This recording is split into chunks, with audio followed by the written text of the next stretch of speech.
বিয়ের কিছুদিন পরেই আমার স্বামী মারা যায়। তাই বাবার বাড়িতে ফিরে আসতে হয়েছিল। আমার মা নেই, অনেক বছর আগেই মা চলে গিয়েছিল। তারপর থেকে আমি বাবার সাথে থাকি। আমিই সব কাজ করি। ঘরের রান্না থেকে শুরু করে সবকিছু আমাকেই সামলাতে হয়। আমার বাবা খুব সাদাসিধে মানুষ। তার বন্ধুদের সাথেই সময় কাটাতে ভালোবাসেন। একদিন দুপুরে বাবা বলল, তার এক খুব কাছের বন্ধু আসবে আমাদের বাসায়। তিনি নাকি অনেকদিন পর আসছেন এবং রাতে আমাদের সাথেই থাকবেন। আমি কিছু বললাম না। শুধু ভাবছিলাম আমাকে কতটা ব্যস্ত থাকতে হবে রান্না বান্না আর সব আয়োজন নিয়ে। আমার প্রাণের বন্ধুরা পুরো গল্পটি শুনলে তোমাদের দাঁড়িয়ে যাবে। তাই গল্পটি শোনার আগে আমার একটি অনুরোধ, অবশ্যই এই ভিডিওতে একটি লাইক দিয়ে চ্যানেলটি সাবস্ক্রাইব করে দাও। বিকেলটা কেটে গেল কাজ করতে করতে। বাজার থেকে জিনিস আনতে হলো। আমি রান্নাঘরে ব্যস্ত হয়ে পড়লাম। মাছ মাংস ভাত তরকারি সব রেঁধে ফেললাম। বাবা আর তার বন্ধু খাওয়া শেষ করে অনেক খুশি হল। আমি চুপচাপ তাদের দিকে তাকিয়ে শুধু হাসলাম। খাওয়া দাওয়া শেষে আমি তাদের ঘুমানোর জন্য বিছানা করে দিলাম। তারা শুয়ে গেল, আমি আমার ছোট্ট ঘরে চলে এলাম। সারাদিনের ক্লান্তি শরীরে ছিল। চোখ বন্ধ হতেই ঘুমিয়ে পড়লাম। কিন্তু রাতের গভীরে আমার মনে হলো যেন কেউ আমার ঘরে ঢুকল। চোখ মেলে কিছুই দেখতে পেলাম না, শুধু অনুভব করলাম কারো ছায়া ধীরে ধীরে সে কাছে এগিয়ে এলো। আমার শরীর কেঁপে উঠল। কিছু বুঝে ওঠার আগেই সে আমাকে স্পর্শ করল। আমার নিঃশ্বাস থেমে গিয়েছিল এক মুহূর্তের জন্য। আমি অবাক হয়ে গেলাম, কিন্তু নিজেকে সরাতে পারলাম না। সে আমাকে জড়িয়ে ধরল। আমার কানে ফিসফিস করে কিছু বলল। তারপর হঠাৎ আমার ঠোঁটে আলতো চুমু রাখল। আমি স্তব্ধ হয়ে গেলাম। কিন্তু আমি অনেকদিন ধরে একা ছিলাম, তাই আমার অনেক ভালো লাগছিল। মনে হচ্ছিল এ রাত যেন শেষ না হয়ে যায়। হঠাৎ আমি এবার বুঝে ফেলেছি যে লোকটা আমার বাবার বন্ধু। গত রাতের সেই ঘটনার পর আমার ভেতরটা কেমন অদ্ভুত হয়ে গিয়েছিল। আমি চোখ মেলেই দেখলাম সকাল হয়ে গেছে। সূর্যের আলো জানালা দিয়ে ভেতরে ঢুকছে। কিন্তু আমার শরীর আর মন এখনও কেঁপে উঠছিল গত রাতের স্পর্শে। আমি বিছানা ছেড়ে উঠলাম। কাজে মন দিতে চেষ্টা করলাম। কিন্তু বারবার মনে হচ্ছিল সেই মুহূর্তটা আবারও ঘটছে। আমার ঠোঁটে যেন এখনও তার চুমুর উষ্ণতা লেগে আছে। আমি রান্নাঘরে ব্যস্ত ছিলাম। এমন সময় বাবার বন্ধু এসে দাঁড়ালো দরজার পাশে। চোখে এক অদ্ভুত হাসি। আমি কিছু বলতে পারছিলাম না। মনে হচ্ছিল বুকের ভেতর সব কথা আটকে গেছে। সে ধীরে ধীরে এগিয়ে এলো। আমাকে বলল কাল রাতের জন্য ভয় পেতে না। সে শুধু আমার একাকিত্ব বুঝতে পেরেছিল। তার কথা শুনে আমার চোখে পানি চলে এলো। আমি কাঁপা গলায় বললাম, আমি অনেক দিন ধরে একা ছিলাম। সে আমার হাত ধরে ফেলল। আমি আর হাত সরাতে পারলাম না। তার চোখের দিকে তাকিয়ে থাকতেই বুকটা কেমন উষ্ণ হয়ে উঠল। আমার মনে হচ্ছিল এতদিন ধরে আমি যার খোঁজ করছিলাম সে যেন এই মানুষটাই।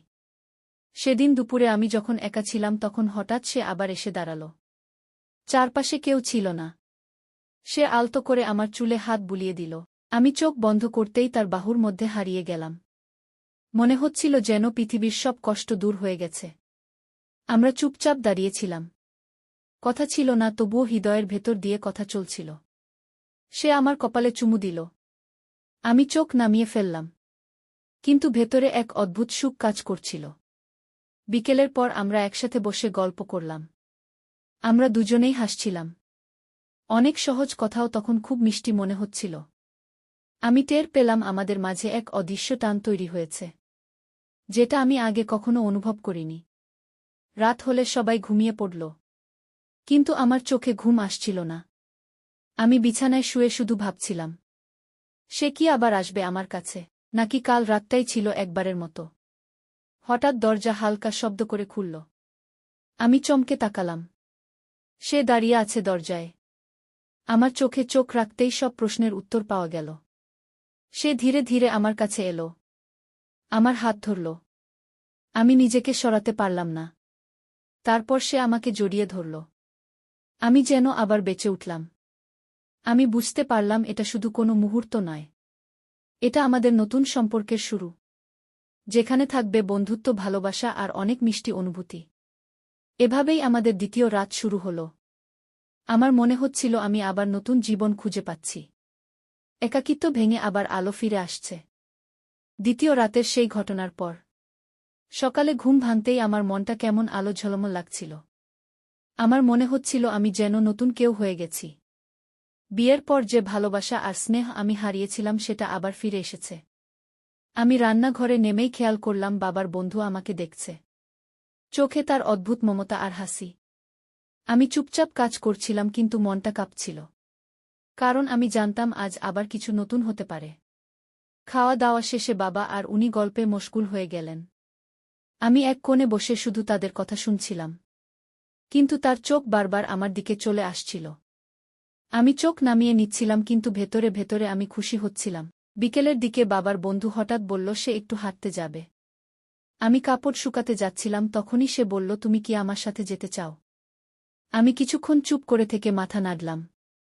আমরা দুজন একসাথে বাড়ির পেছনের পথ ধরে হাঁটতে লাগলাম। পাখির ডাক আর হাওয়ার শব্দ মিলেমিশে এক অদ্ভুত পরিবেশ তৈরি করেছিল। সে ধীরে ধীরে বলল তোমাকে একা দেখে আমার খুব কষ্ট হয়।